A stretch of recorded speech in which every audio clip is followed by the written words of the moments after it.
Hey everybody, welcome to another episode of Make This Game. It's Craz. Smid. It's Luni. This is Ben. This is Orca. And today we are on to the topic of items. But before we get into items, we want to retouch on skills a little bit more, expand on what we talked about last week a little bit. I know we kind of ended on a little bit of an argument, and we kind of want to nail down skills a little bit more. That being said, anybody here have anything from last week on skills? Because I know we were supposed to think about it. Well, I think just to throw out a general framework, I'm thinking that skills in this game should be guns, medicine,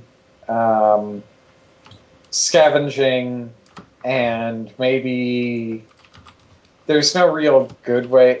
I'm thinking some sort of throwing shit together and something useful comes out of it, but engineering is too fancy of a term, so kit bashing. Yeah. Jerry rigging? Yeah, there we go. Yeah. Something along those lines. Practical engineering.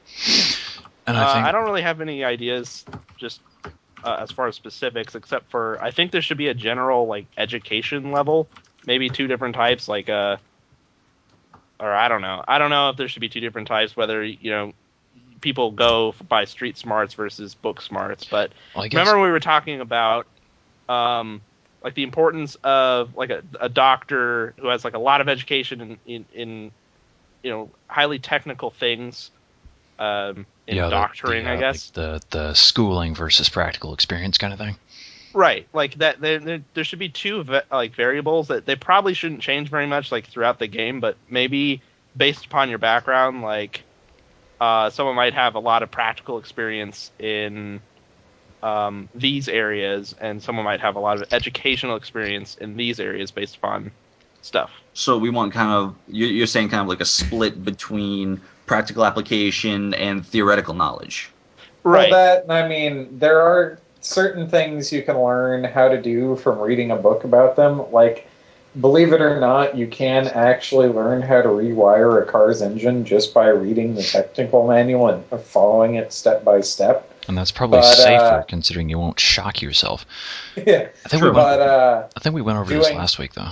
Yeah, but trying to conduct open heart surgery after all you did was read a manual on how to do surgery won't work out quite as well. Yeah, but that's not really something you learn by experimenting either. True. I think basically those two things should be variables, and things that require a lot of practical experience. Those are the kind of things that you would be able to learn better as you perform them. Versus if say for example there's surgery, and surgery is something that does not benefit from practical experience at all. So doing it doesn't increase the points in that skill. Yet if you started out randomly as a surgeon, you have a bunch of points in that field already because of educational experience. So I think that I like that idea because it ensures that people who aren't how to put this, you've got your soldiers and the people who kill zombies good, and those people are valuable, yes, but using that mechanic makes sure that stuff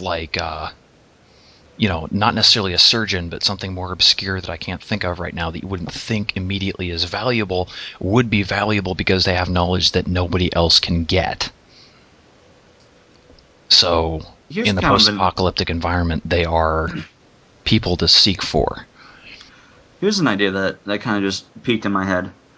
Now, we want to do a split between a practical use and theoretical use. Mm-hmm. What if having theoretical use of something, say reading a book on rewiring an engine, means that you skill up faster up to a certain point on that topic? You read for example, arms. You read up on the correct usage of a handgun means that because you have the knowledge and you're trying to actually actively implement it instead of brute forcing your way to learning it, you level up that skill faster because you're trying to apply the knowledge that you have just read about actively. Kind of just giving it like maybe a 1.5 or 1.25 experience boost. It's basically a compounding kind of like interest kind of thing. Yeah, because like if you're trying to fire a rifle upside down, you're not going to learn how to use it very quickly. Exactly. Or if you're just I think a problem we're going to hit here is this is all fine and dandy from a like theoretical, experimental, like talking about it point of view, but from the point of view of playing it and even more so developing a game with this type of system, none of this is really practical because you've got like 5 different skills or more that have like, so far we've discussed like 15 different ways that each one of these skills can be improved or advanced by, medical knowledge is going to be completely different from firearms knowledge, which is going to be completely different from like electronics knowledge. And the thing is as a player trying to learn this in a zero documentation game, like we've been talking about, it's not going to work. That's like a Derek Smart level of like insane depth with zero documentation. Or where you're stuff like freaking DCS Red Shark. I mean, you have to have some level. Black Shark. I was thinking of Red Shark, the other video game. Which incidentally kind of ties into my point. You need some level of abstraction because it's still a game, you know. Yeah. Well, that I mean, okay, the idea that you can read like an engineering manual and get some sort of like interesting knowledge from that. What is that going to equate to in game? Are you going to sit there and watch your excuse me, avatar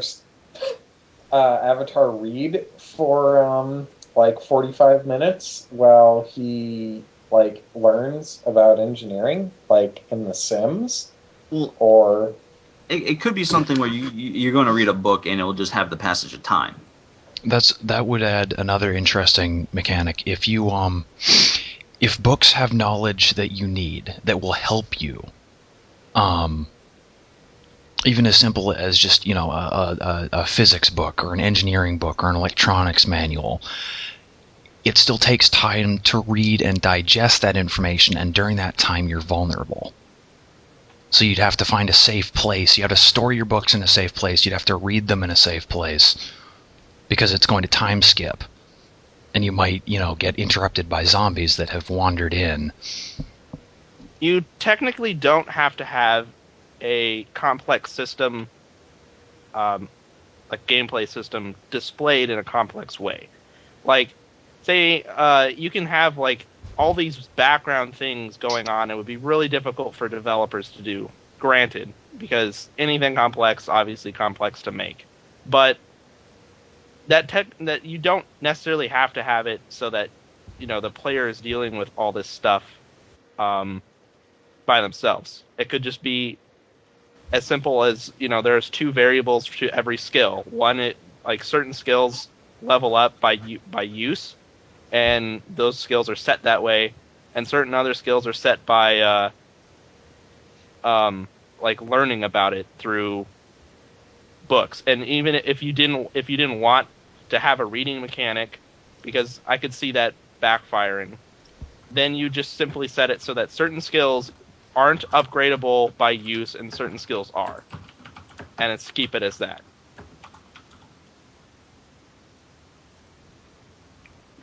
That sounds very, very practical. Yeah. And probably the most practical way we've discussed thus far. That works. Yeah, works for me. Did anyone have any more ideas for... Because we've talked a lot about modifiers, but are we like sort of happy with the idea that there are only like 4 actual like skills? I'm thinking 5, but I can't name them off the top of my head. Yeah. 5 seems very rounded. It does seem very rounded, but like I was sitting there coming up with them, and like I thought of 4 that like would be sort of applicable to like everyone of every background in this sort of situation. Well, the 4 that I said were really the only ones that I could think of.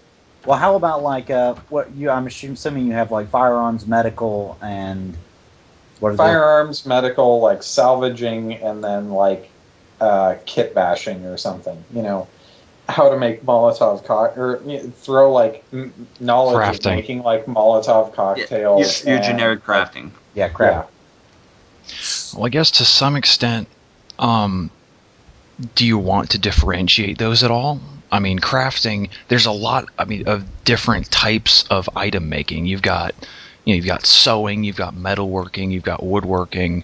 You've got gunsmithing. Are you sure you want to lump all that together? Well, Yeah, yeah. I kind of I mean, I understand your argument there, but I was also thinking from like a zero documentation thing. Ah, yeah, that's true.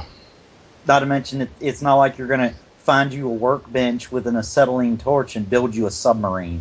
I mean, Yeah. the best you're gonna be doing is like welding a door shut, or like hammering some boards over a door, or like making a nail bat.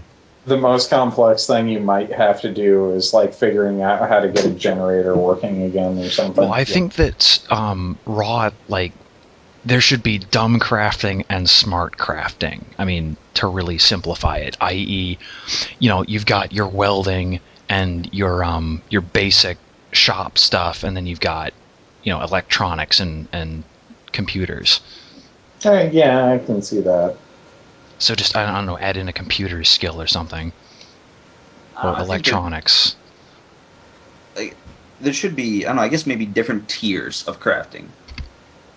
Well, I think we And discussed last time, didn't we discuss that in the background as well as something you can keep in the background, that you can differentiate within the skill, like different things. Like it wouldn't necessarily show you that, oh, like you just leveled up in handguns. That if you were using a handgun, you level up at like a point, like a 1.5 rate or a 1.2 rate or whatever over like the the singular one rate yeah, of doing something levels up. It's like kind of like crafting trees or skill Yeah. trees like salvaging wood, salvaging metal, blah blah blah. And the more that you do it, like if you're doing salvaging metal, gets a full 1.0 bonus, but everything else gets increased by like maybe zero point 0.5 the experience.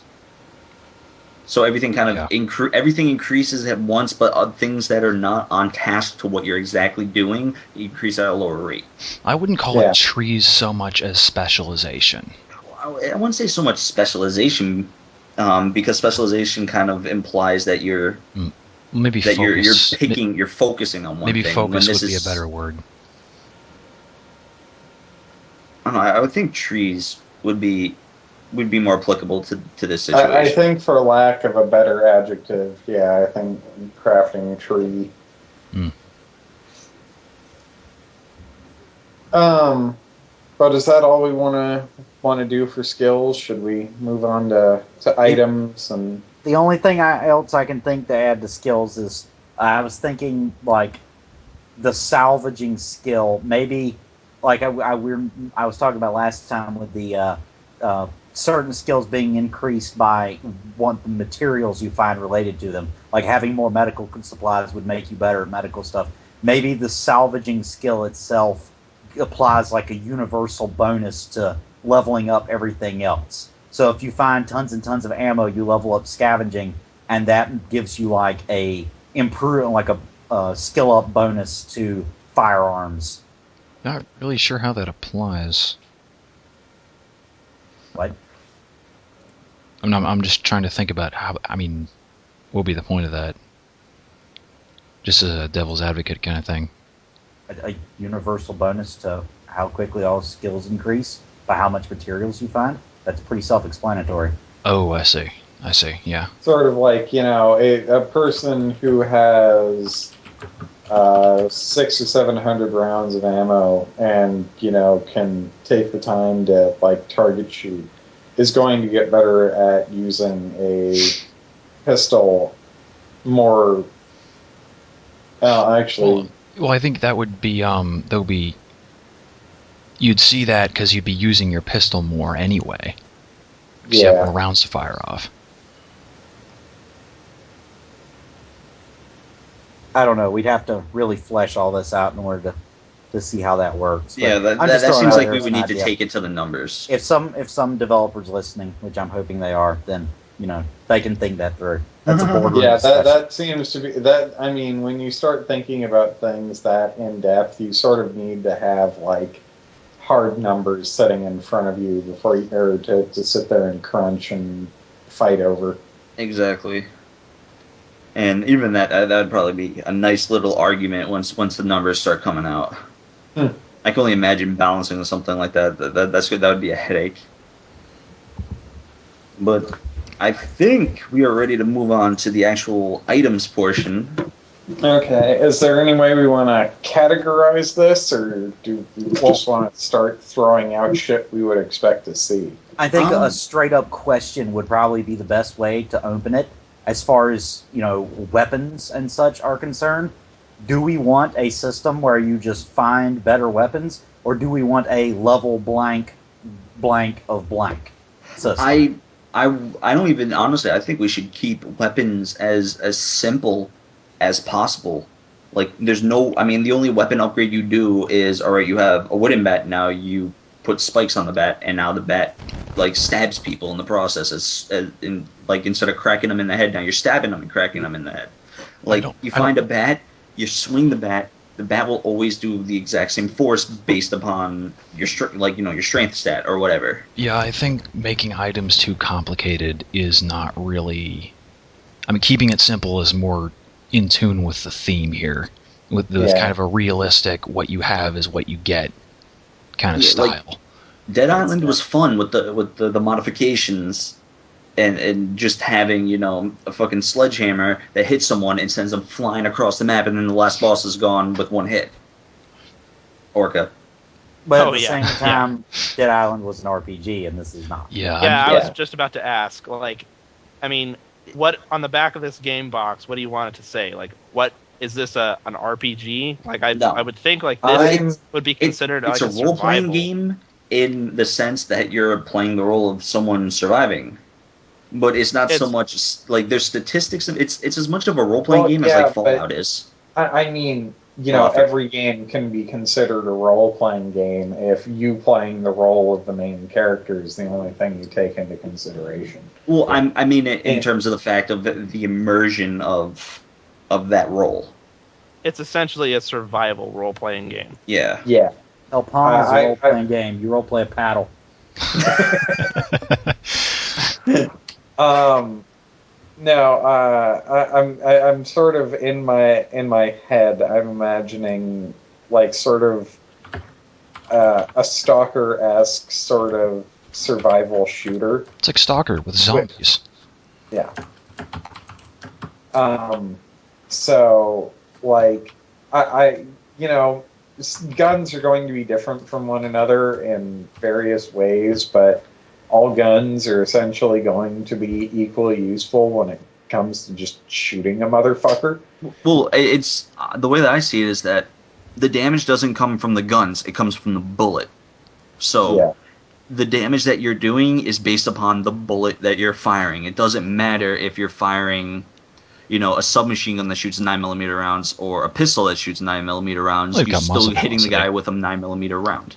That, and since we don't have Kevin to sit here about like guns with like muzzle brakes and tactical triggers and all that fucking nonsense, I mean, you're throwing you're throwing a chunk of lead at a guy on the opposite direction of you at a high velocity.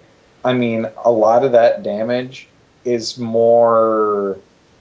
What's the word I'm looking for? How much damage one bullet does compared to another is in some ways sort of an academic argument. I mean, yes, bigger might have, or bullet X might have more penetration power than bullet Y, which has more stopping power, which has more, I don't know, range than bullet Z. But like when you really get down to it, every gun is going to be more or less the same at shooting a dude. Yes, exactly. And so firearms shouldn't. So the damage model here should be fairly simple with respect to guns. Yeah, I'm thinking especially since like kill or shooting people is not going to be an emphasis. So there's no like you need an option to defend yourself, but I'm I'm sitting here thinking that like since gunplay is not going to be the emphasis is going to be survival and trying to find things and make useful, or find useful things and find places to hide. And, when you get in a gunfight, you want to get out of it as quick as possible because the noise is going to draw more zombies.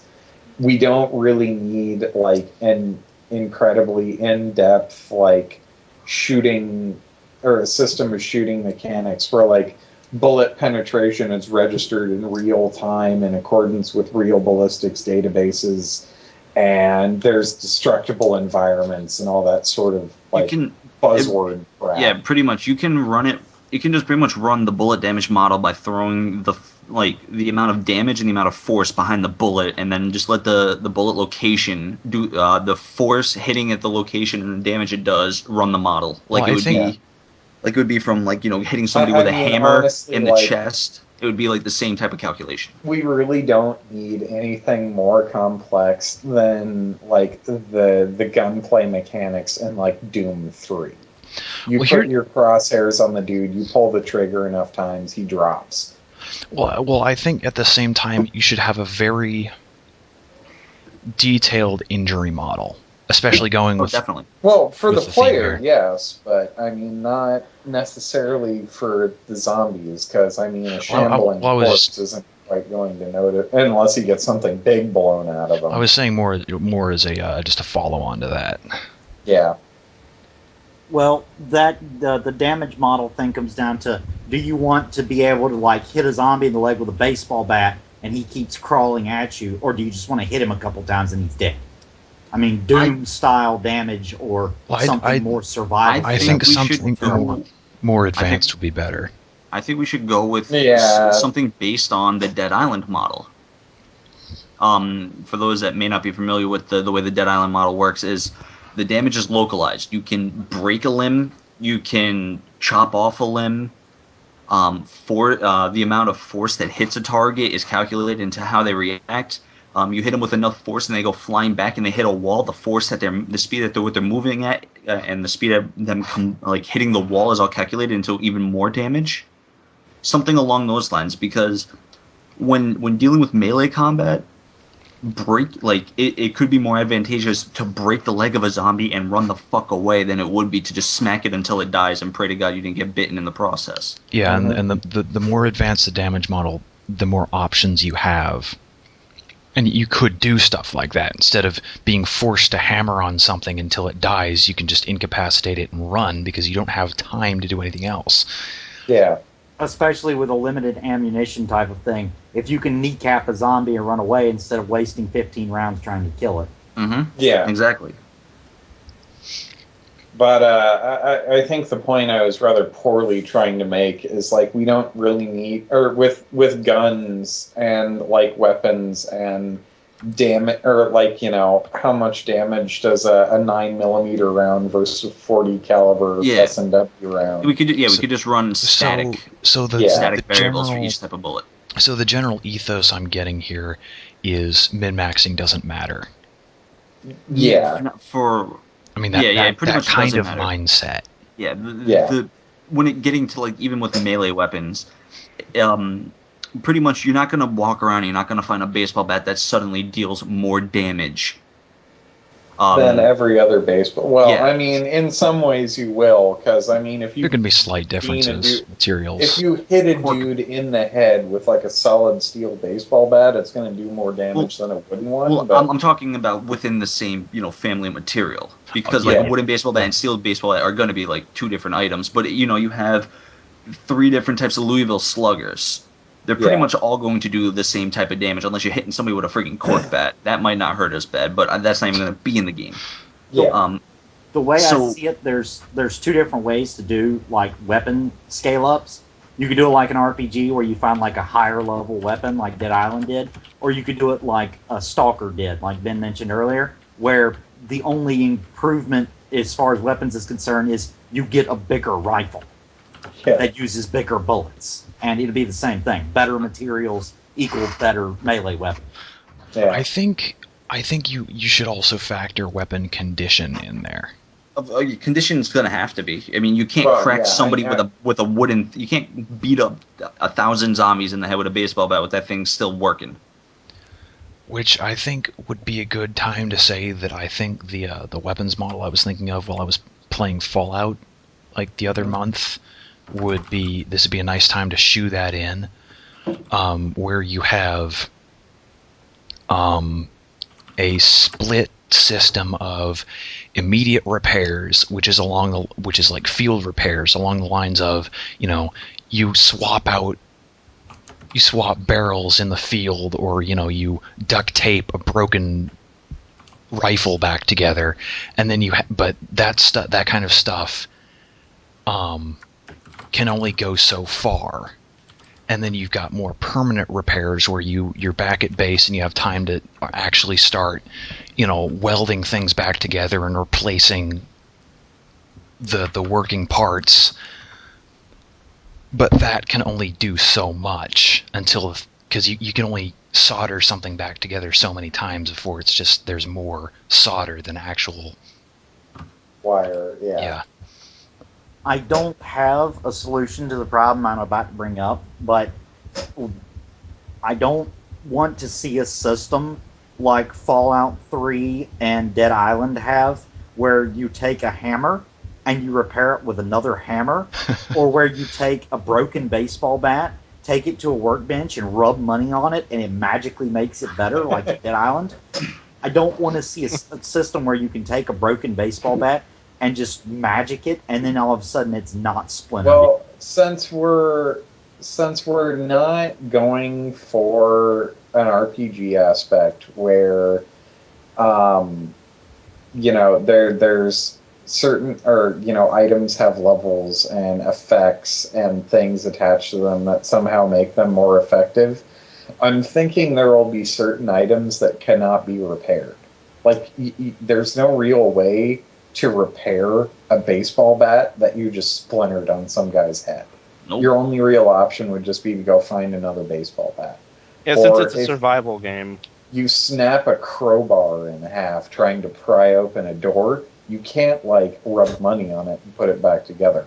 If you have two rifles that are the exact same maker rifle, you can strip one down and use it as parts for another. So, yeah, you can repair one gun with another, but being able to rub two hammers together and suddenly the one is in better condition. Yeah, I sort of agree that needs to go out the window. Keep it just keep it so that most base items can't be repaired.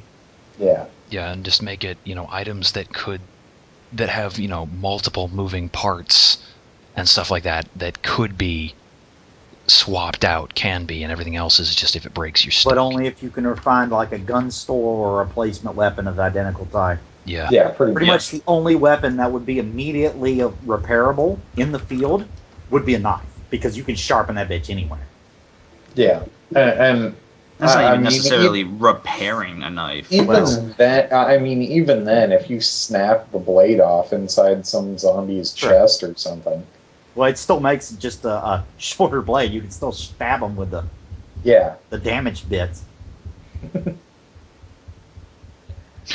I guess the question is, how detailed do you want the damage model to be, or just keep it fairly simple? Well, the weapon damage model, condition model rather. I think the condition model. For like I said, stuff that has moving parts and stuff that you have two rifles, you can strip one down, use it as parts for the other. Being able to repair that makes sense. A hammer, you can only hit a guy in the head with a hammer so many times before the hammer breaks, and when it does, there's no real way to put it back together. So in some sense, the way Fallout 3's weapon degradation thing made sense if you ran around using nothing but melee weapons, because the force put upon melee weapons in that game makes sense that the more you use them, the more they're going to slowly degrade. it sort of fell apart when it got to the gunplay. So I kind of like the idea of, you hit a guy in the head with a baseball bat enough times, it's gonna, break in half. That at least makes sense to me. Where it doesn't is when, you shoot 400 or you shoot 400 rounds and suddenly the stock falls off of your gun.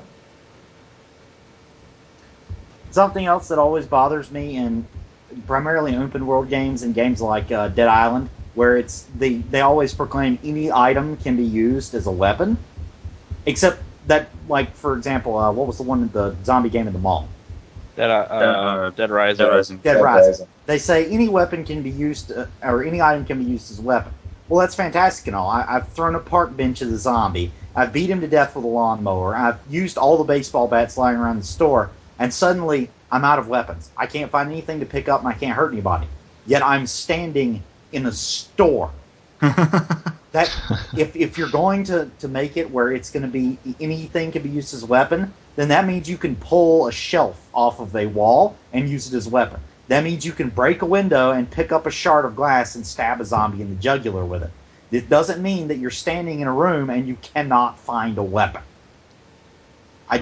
I don't know how in depth you would have to get to make it so that any physical thing that's breakable or rippable off of a surface can be used as a weapon, but please try. That honestly, just thinking about that would be such a ridiculous amount of things that you have to make calculations for. Yeah. Well, yeah, but I mean, sort of in the same sense, the mod I worked for on Homeworld 2 was about applying Newtonian physics to the damage models in Homeworld 2. So fairly complex calculations can be done by a group of like 4 people who are just in it for the fun.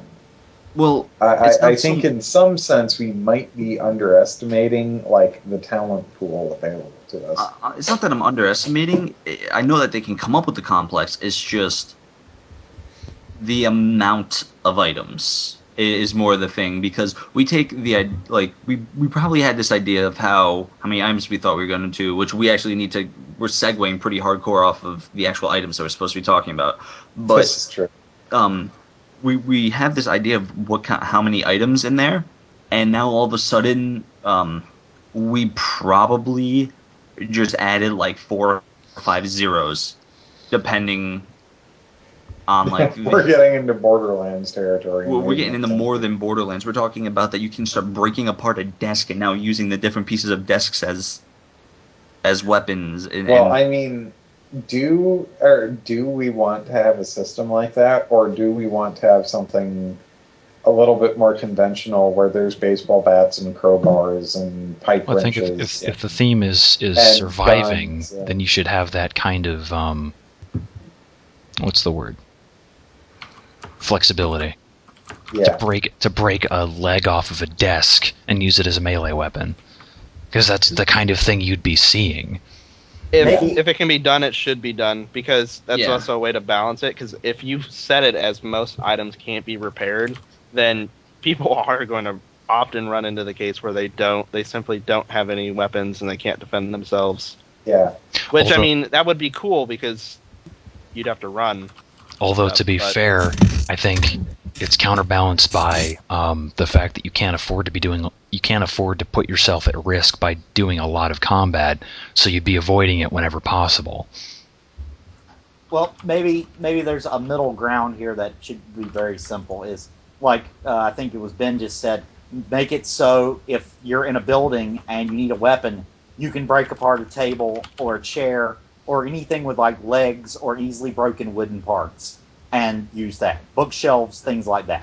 Just include those items in the world and make it so that if that's not available, you can break a window and pick up a shard of glass. I mean, once you've done that, you've covered pretty much 90% of areas in a city environment, because there's always going to be tables and there's always going to be windows. The player can find a weapon somewhere. Well, I mean, also like bricks and stuff. Yeah. I mean, once you've knocked out maybe 10 total simple weapons you can make in any environment, then you're covered. I mean, Yeah. you don't have to make it so that you can rip up patches of carpet and throw them at the enemy, or punch the ceiling and use pieces of collapsed ceiling tile. You don't have to get that in depth. All you need to do is make it so if you're in a cubicle, you can throw a monitor. If you're in a living room, you can break a table and use a leg. If you're anywhere with a window, you can break a window and use a shard of glass. Done. You're covered. I like that. I do like that. Yeah. Have some fairly simple archetypes of items that show up everywhere in different forms. Yeah. But you're never without a weapon unless you happen to be in a 4,000 square mile concrete room that has nothing in it and it's just full of zombies, in which case you're fine. So Which is pretty much possible. So it's basically my basement. No, don't go into your basement then. I have problems. Please go in your basement. But but let's get back onto the original topic: is the items that we want to see. I Now- think pretty well covered weapons, so. Yeah, weapons is taken care of. So now we need to go into survival items, like items for the crafting, items for subsistence, and those lines. Now, which one do we want to tackle first? Do we want to tackle like the day-to-day items that you need, or do we want to go into more of the things required for like crafting? Let's go with day-to-day items that you need, because it allows us to sort of start from what do you have on you when you start. And I think the first time we sort of came up with the idea for this, there would be the idea that, it's X number of weeks after the infestation has already taken, or, the plague has taken hold, and you are just now crawling out of wherever you were hiding because you have no other choice but to do so. And, so what do you want to have available to you, when you open the door and decide that there's no other option but for you to try and, find somewhere else to live? I would start off with, obviously, people starting the game would have to have some, handicap because they're starting. You don't want to start them in the middle of... You don't want to start them in an impossible situation. So, Yeah. a map, maybe, a simple weapon, and then some food and water for, the beginning portion of the game. Well, not even. I think maybe something more than that. Maybe a map, because we did talk about someone having a their professions possibly marked on a map, a starting map. Yeah. A map of your neighborhood or something like that. Your house, maybe a block or two around there, a grocery store if there happens to be one, or the corner store, or Well, I would keep it just... the adult video store, or wherever it is you frequent, and your place of work. Yeah, I would keep it fairly simple, where you live, where you work, and then just some surrounding areas. Just a hand-drawn map. Yeah, what you could conceivably draw from memory on a sheet of notebook paper. Yep. What I And think on would top be of that- even easier would be just make it not stated but implied that you moved into the city a day before it started. You got your new house, you put your boxes in the living room, you went to work the next day, and that night the virus broke out or whatever. So all you literally have marked on your map is where you work and where you live. And grocery stores, nothing else is already identified, because then we're giving players a major leg up. Yeah, Well, yeah. this is... Yeah, you could even do it the other way too, because I live in a pretty big city, and if you told me to draw Phoenix on a map, I really wouldn't be able to. I would be able to mark where I work, where I go to school.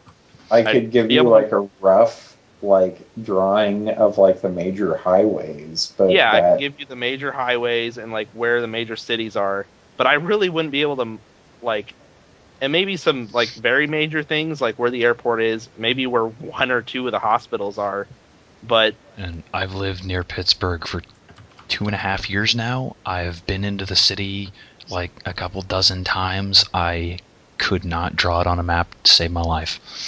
Well, we're not talking about drawing the whole city. No, I We're mean talking about anything. things the player needs to know, like hospitals and grocery stores. Everybody in this call knows where their local grocery store is and can probably get there blindfolded. Yeah. You've been there 1,000 million times. I would have to walk through Crimesville, but yeah. It doesn't matter. The point is, if you want to tell the player right off the bat where the grocery store is, that's one thing. But I thought the point was to not tell them where the grocery store is so they don't know where to get food. Yeah. Yeah. In which case, I mean, it doesn't need to be on the map. It needs to be where you live, or where you work, and walking between those two, you'll find some stuff along the way because those are the only two nav points you have. But this is getting away from items. We need to get back to items. Okay, so I think we've all agreed that like a hand-drawn map and then like a table leg or something like when you start. And I'm sort of trying to decide, like, should we have, or I mean, everyone has a cell phone nowadays, basically, but like, I mean, okay, we give the player a cell phone. What are they conceivably going to do with it in a zombie apocalypse?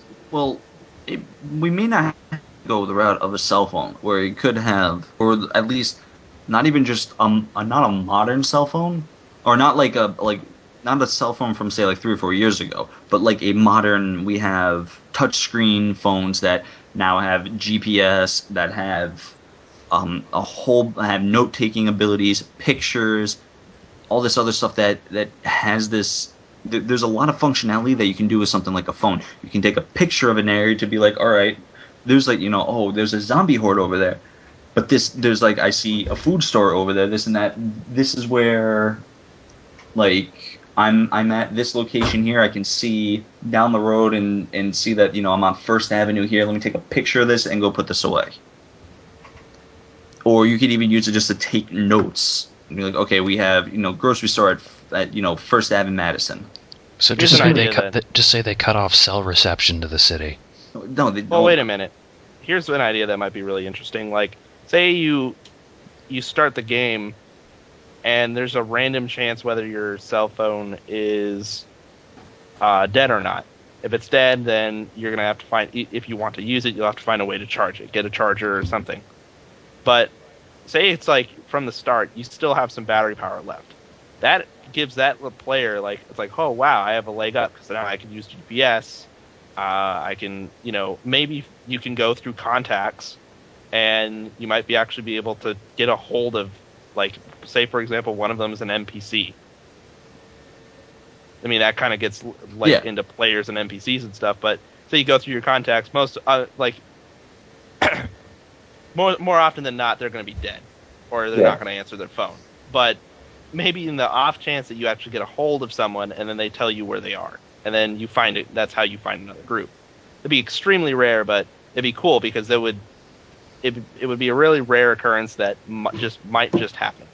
Well, that, and if you think about it, if you happen to crack the back door on like a Radio Shack and you don't set off the alarm doing so, and the place hasn't already been like looted completely, you find like a portable GPS in there with like a bunch of double A's to keep the thing powered.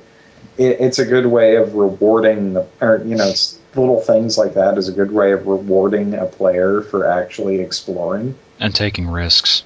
Yeah. Also, that adds into the mechanic of you have to keep that thing powered, and you'd be immobile for a couple of hours while it charged, or maybe half an hour. But with value comes risk. Here's an idea. If every player, I'm thinking the multiplayer side of this thing right now. Okay. If every player starts with a cell phone, then maybe have the cell phone factor into the multiplayer aspect of it. You're wandering the city by yourself and you encounter another player. and then it adds that player to your contact list on your phone, so that you can do like the touch to talk two-way radio thing with them. Oh yeah. And you can contact them and say, okay, I'm 4 blocks over and there's no food here. Do you have any luck there? But you can't get that person's contact information until you come in contact with them. And that's So if that that's if groups they of- started with a cell phone as well. Well, yeah. So groups of survivors, as long as everybody in the group has a cell phone, groups of survivors can network and help each other out. But give it a limited range. Make it so it only works like 5 blocks or something. Well, they already have something like that. Walkie-talkies. Yeah, that's touch to talk. That's what I'm talking about. Oh. Well, Or if you have actual walkie-talkies in the game as well. yeah, that's what I was saying. That's one of my original ideas, have walkie-talkies, because I would assume that at this point the power's off, so all the cell towers are down. Yeah. And so that won't work. The cell phone will work, but the functionality of whatever cell phone you're using will still work. Yeah. Well, I think touch to talk on like the walkie-talkie functionality built into the phone. I think that still works over GRMS. I think it is. It's a standard radio service. Well, I have no idea. I haven't seen a phone that uses walkie-talkie in Yeah, they ever. stopped making them like 6 years ago. But the point is, I'm sure they still make them, but they're very limited. But the point is, if everybody's phone has that functionality, then you can still use it, plus a contact list. I don't know. Maybe that'll work. It's not like people are... I don't think we were planning the multiplayer side of this to be people fighting each other and stealing their supplies, in which case you wouldn't have to keep your radio transmissions secret. Yeah. So it wouldn't matter. I mean, a direct connect to other people would probably be better. I don't know. It makes sense. No, It makes I'm sense. inclined to agree. I mean, going back to the Radio Shack thing, you get into that Radio Shack, you bust it open, you find a walkie-talkie, you put or swap some brand new batteries into the thing, and you just start clicking through the channels, seeing if anyone is there. Maybe there's a player on the other end, or maybe there's an NPC who has a location for you. And maybe they happen to be in range. Well, here's another item just to kind of table until we actually talk about NPCs. You could end up finding repeater radio stations and stuff like that.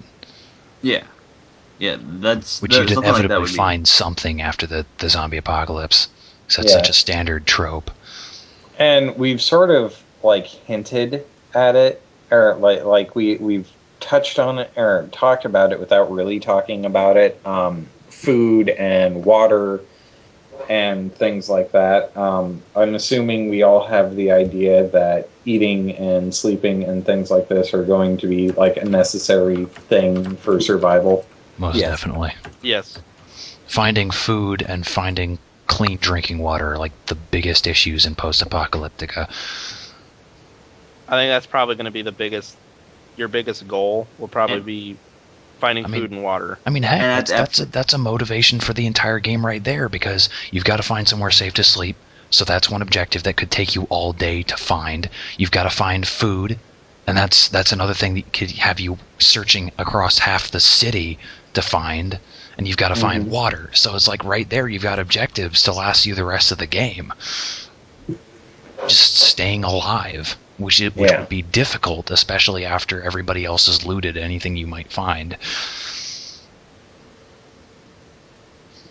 Yeah, that is one of the systems. It's in a simulation game like this, it has to be in there. I think I would. Oh, sorry. Go ahead.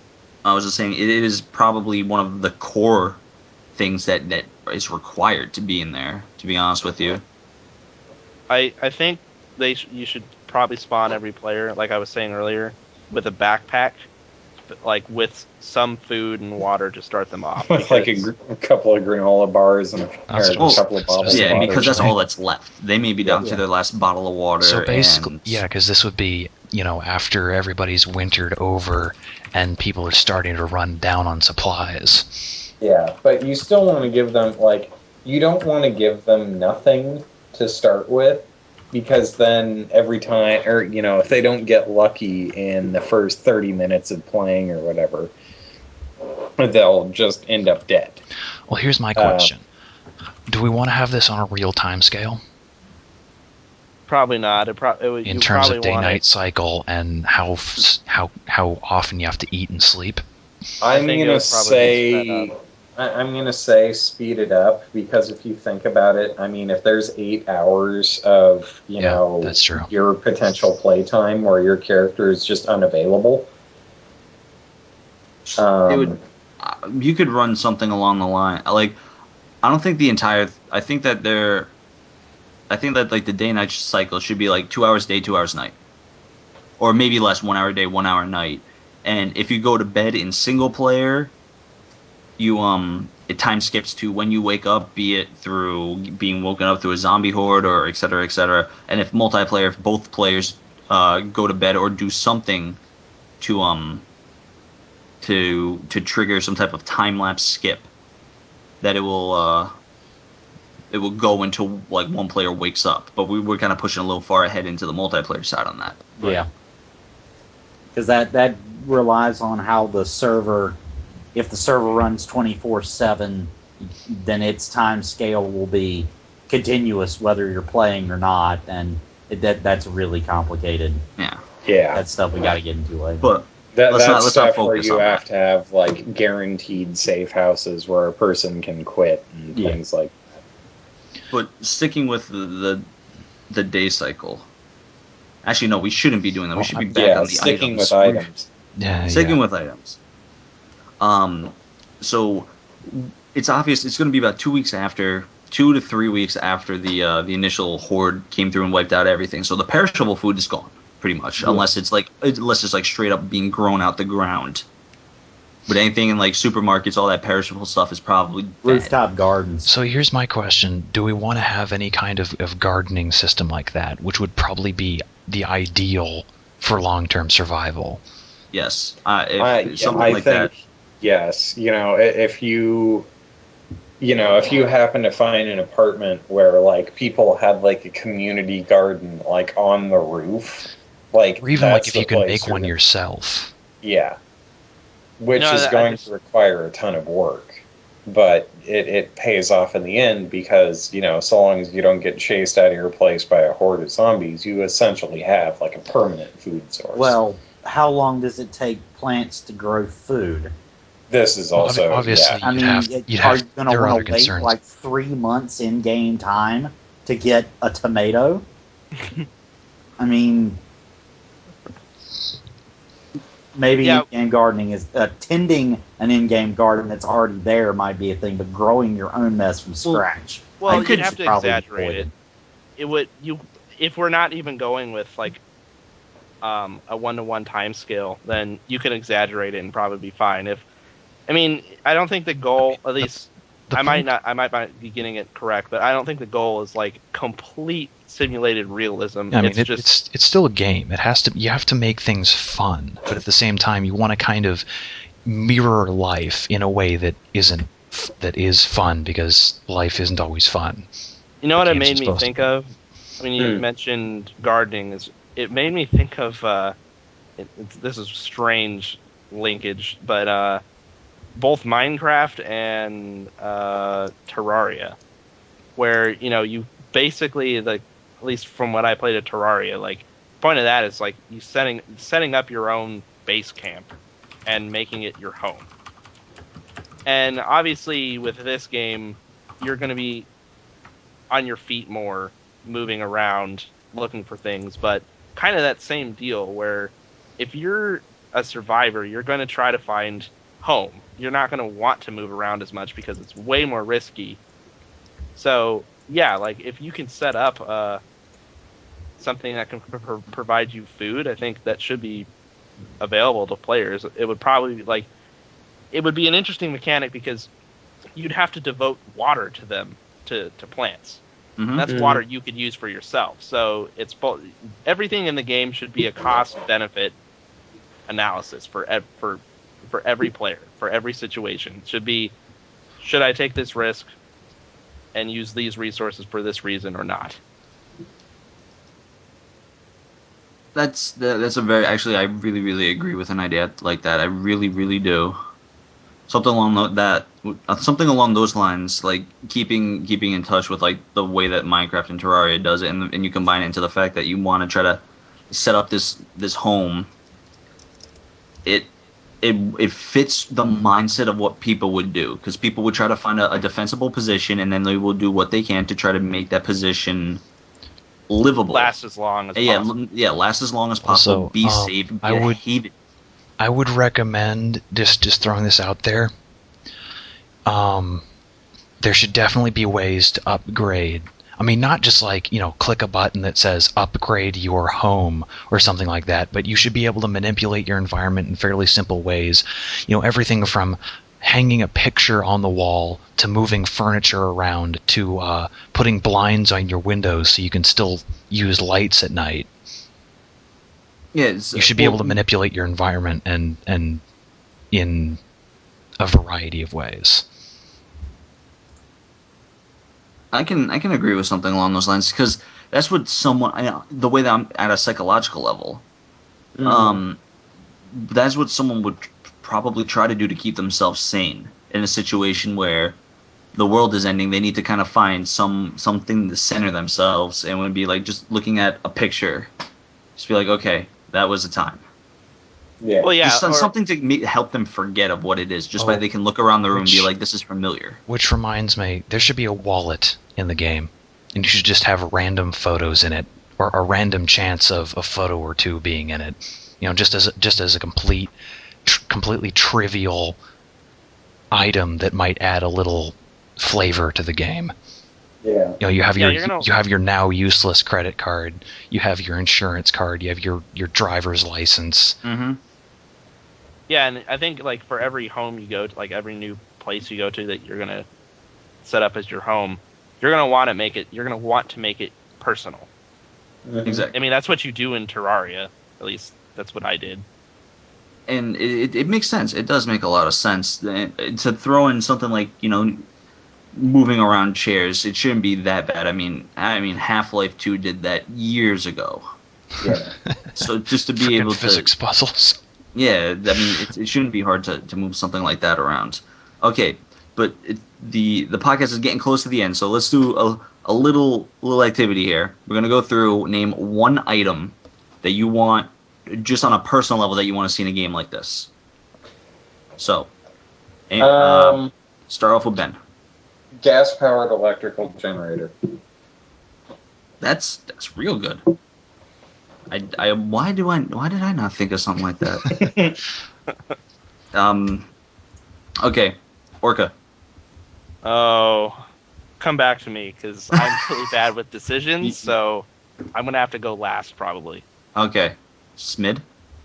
Full-size mag light doubles as a weapon.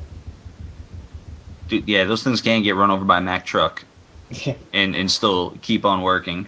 I actually did run over mine with my car on accident once, and it still works. Although just as an aside, you can use it as a really effective weapon, but you risk breaking it.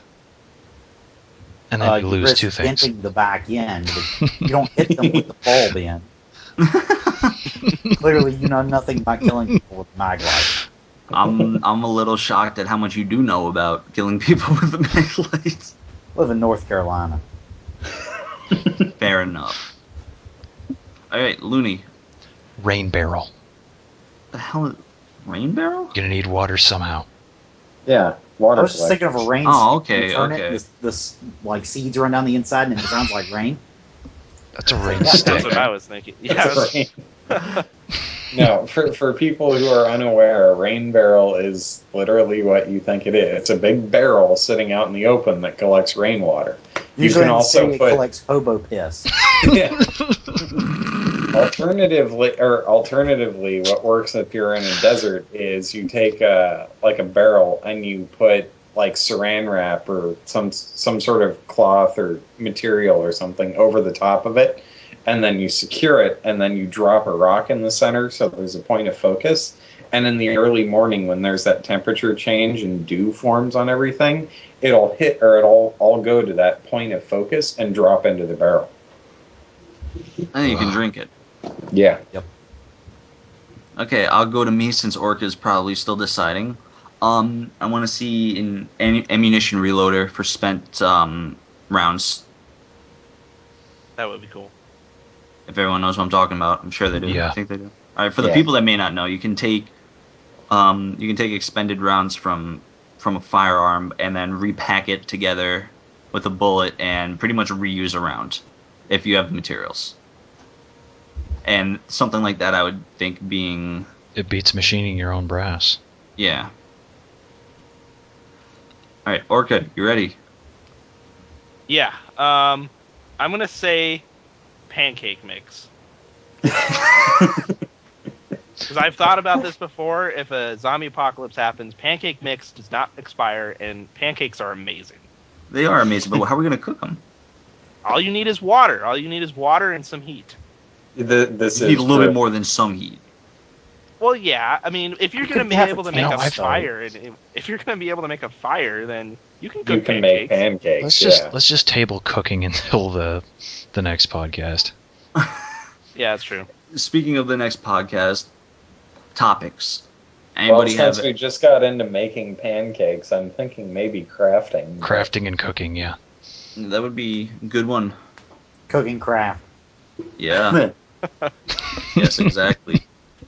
All right, time for our next podcast. Should we title it like Cooking Mama in the Post-Apocalypse or something? I'm down with that. Don't give them any more ideas for games because that'd probably just end real badly. Zombie mama. Oh. All right, well, that's going to be the end of this podcast here. I hope everyone here enjoyed listening to this one as much as we enjoyed going through the discussion of this. Be sure to be on the lookout for the next episode that's coming up in a week from now, where we're talking about cooking in the post-apocalyptic desolate city. But for And now, while we have the podcast, we will be making post-apocalyptic brownie, which is made out of mud and dirt. And hash. Maybe a dash of sugar. if we can find it. Anyway, this is Craz. You know, somewhere or someone has the post-apocalyptic cookbook, so we can just link it in the video description. Oh, great. But signing off, this is Craz. This is Smid. This is Luni. This has been. This is Orca. This is John Boy. And you all have a great day, great week, whenever you're listening to this, and we will catch you next time. Adios. Unless you don't have a great week, in which case, fuck you.